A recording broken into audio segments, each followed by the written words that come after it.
Dear friends, Aditya Srivastava এবছর UPSC civil service এক্সামে all India topper. তার অনেক ভিডিও সোশ্যাল মিডিয়ায় ভাইরাল।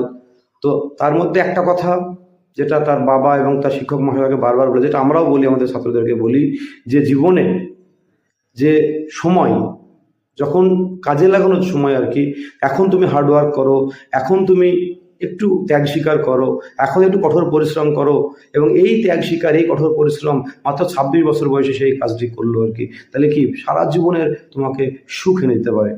কিন্তু মানুষ কি করে, সাময়িক সুখের জন্য ভবিষ্যৎটা নষ্ট করে।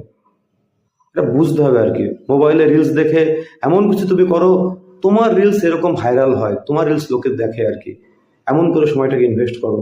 তো এবং শুধু নিজের সুখ না, সমাজের দেশের সুখও আনা যায় যদি তুমি এরকম একটা কিছু অ্যাচিভ করতে পারো। All India one. অনেক অভিনন্দন আদিত্য শ্রীবাস্তবকে, তার মোটিভেশন